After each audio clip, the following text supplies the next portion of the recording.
자, 이제 90쪽에 이제 5번하고 6번 이제 개념 활용 문제 이제 마지막으로 풀어봅시다. 자, 축전기를 이용한 필터. 자, 우리 이제 고주파 통과 필터, 저주파 통과 필터가 있었어요. 자, 그림 가는 축전기하고 저항을 교류 전원의 직렬로 연결하고 교류의 주파수를 변화시켰을 때 회로에 흐르는 전류를 나타낸 거래요. 그림 나는 오디오 장치의 축전기하고 함께 연결된 스피커를 모식적으로 나타낸 거다. 그러면은 우리가 이제 이 축전기나 코일의 성질을 가지고 고주파 통과 필터, 저주파 통과 필터를 만들었었다고요. 이에 대한 설명으로 옳은 것만을 골라보래요. 자, 일단 기억. 축전기는 교류의 주파수가 클수록 전류를 잘 흐르게 하는 성질이 있냐. 그러면 주파수가 크면 축전기의 저항값인 XC요. 2파이 FC분의 1이잖아요. 이 값이 어떻게 되죠? 주파수가 증가하면 저항값이 작아지잖아요. 그러면 전류가 잘 흐르는 성질이 있느냐? 있겠네요. 그렇죠. 그러니까 기억은 맞는 내용이다. 자, 니은. 나의 스피커는 고음용 스피커냐? 자, 우리가 어떻게 알아내는 거죠? 이거요. 지금 축전기하고 스피커가 연결돼 있어요. 자, 그랬을 때 어떻게 하는 거 있었죠? 다시 한번 복습해 볼까요? 자, 만약에 아주 전압은 일정하고 주파수가 큰 게 들어온다고 해볼게요. 그럼 저항체의 저항값은 일정하고 XC는 어떻게 돼요? 감소하는 거죠. 그렇죠? 자, 그랬을 때 변화 한번 봅시다. 전체 저항값은 어떻게 돼요? 전체 저항값은요, 이건 일정하고 감소하니까 감소할 거예요. 그러면 전압은 일정하니까 전류는 증가할 거고요. 자, 마지막 저항체에 걸리는 전압하고 축전기에 걸리는 전압이다. 자, 그러면은 저항체에 걸리는 전압은 어떻게 돼요? 저항값은 일정하고 전류는 증가하니까 곱한값이 증가할 거면 축전기에 걸리는 전압은 감소할 거라고요. 그렇죠? 자, 그래서 이제 우리가 고주파, 저주파 통과 필터 했을 때 어떤 이런 스피커 같은 전기기구를 어디에 연결해야 작동이 잘 되는 거죠? 스피커의 저항값은 일정하니까 전압이 큰 쪽에 연결해야 작동을 잘하는 거니까 이 저항체하고 직렬로 연결하는 거였었어요. 그러니까 이제 여기다가 이제 선을 빼서 여기다가 전기기구를 이렇게 연결하는 게 그게 바로 뭐라고요? 높은 주파수가 들어왔을 때 저항하고 병렬로 연결하는 거니까 이게 고주파 통과 필터다. 다시 복습되십니까? 자, 그러면 이 그림을 어떻게 해요? 살짝 뒤집어서 교류전원을 여기다가 배치하고요. 요렇게 꺾으면 축전기하고 저항을 요렇게 놔둘 수 있을 거 아닙니까? 요렇게. 근데 저항체의 양단에다가 선을 빼서 여기다가 전기기구 연결하는 게 고주파 통과 필터였었어요. 그러면 여기에 뭐가 연결되는 거예요? 스피커가 연결되는 건데 뭐 스피커 자체에 뭐 저항이 있기 때문에 이 저항을 이제 생략한다 그랬잖아요. 그러면 이게 이 그림이니까 당연히 이거는 고음용 스피커에 해당하는 거죠. 고음용 스피커에 해당한다. 이렇게 우리가 알 수 있습니다. 자, 이렇게 직렬로 되어 있을 때는 저항값이 큰 쪽이 전압이 크고 저항값이 작은 쪽이 전압이 작으니까 그냥 단번에 이 그림을 보고 여기가 전압이 컸었어요. 왜? 저항값이 컸었으니까. 그럼 상대적으로 이 축전기의 전압이 작고 축전기의 저항값인 XC가 작았었다라고 알 수 있다 그랬어요. 그럼 XC가 작다라는 건 주파수가 큰 거예요, 작은 거예요? 주파수가 커야지만 XC가 작죠. 그러니까 이제 이게 고음용 스피커다. 이렇게 알아낸다 그랬어요.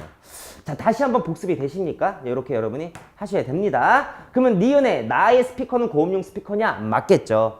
자, 디귿. 나에서 축전기를 스피커하고 병렬로 연결하면 스피커에서는 주로 저음이 잘 나오냐? 이번에 이제 스피커를 여기가 아니고요. 여기에 연결했다는 거죠, 스피커를. 그러면 이게 뭡니까? 축전기에 연결했다는 얘기인 거는 이거의 반대잖아요. 그러면 만약에 낮은 주파수가 들어온다고 해봅시다. 낮은 주파수가. 그러면은 전체 저항값이 증가하고요. 회로에 흐르는 전류는 감소하니까 저항체에 걸리는 전압은 감소하고 축전기에 걸리는 전압은 증가하니까 그때 뭐 스피커 같은 전기기구를 어디다 연결해야 작동이 잘 돼요? 축전기에 연결을 해야 되죠. 그러면 여기다가 스피커를 이렇게 연결을 해야지만 작동이 잘 된다. 축전기하고 병렬로요.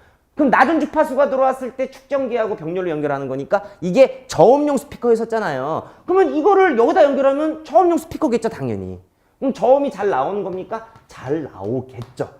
맞습니까? 그러니까 저음이 잘 나온다. 디귿도 맞는 내용이다. 그래서 이제 여기서 이제 기역, 니은, 디귿 세 개 다 맞는 걸로. 그러니까 이제 이 5번 문제를 가지고 여러분이 이 고주파, 저주파 통과 필터의 이런 과정을 다시 한번 좀 기억하시기 바랍니다. 아시겠죠? 자, 그래서 이제 5번의 정답은 이제 5번이 되고요. 이제 마지막 이제 개념 활용 문제 6번을 풀어보도록 하겠습니다. 자, 6번을 볼게요.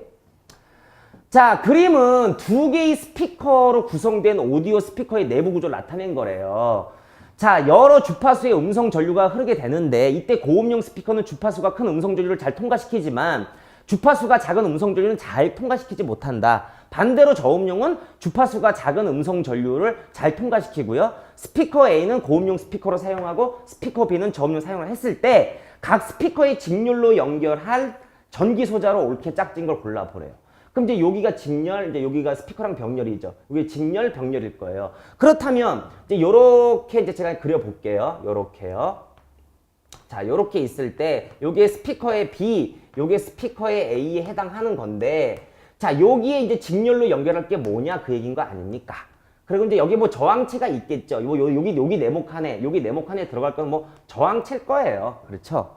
그러면 여기하고 여기에 뭘 넣어야 A가 고음용이 되고 이게 저음용이 되냐 그 얘기인 거 아닙니까? 자, 그러면은 고음용 스피커가 고주파가 잘 통과하는 거죠. 뭘 집어넣어야 돼요? 축전기를 집어넣는 거였었어요. 우리 금방 이제 5번 문제를 통해서 봤으니까요. 됐습니까? 자, 그러면 이 B 스피커는 저음용이어야 돼요. 그러면 이쪽에 뭐 저항체가 연결되고 직렬로 연결할 게 뭐냐 그 얘기인 거 아닙니까? 뭘 연결해야 돼요?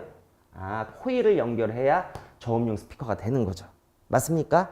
만약에 축전기를 여기다가 연결했으면 스피커랑 병렬로 연결했으면 저음용이 되는 거고요. 이 코일을 스피커하고 병렬로 연결했으면 고음용이 되는 거죠. 근데 이제 이거는 저음용만 사용해야 되니까 직렬로 연결할 소자는 고음용에서 축전기, 그 다음에 저음용에서 코일에 해당한다. 그럼 몇 번을 골라주시면 되죠? 2번을 골라주시면 된다. 아시겠죠?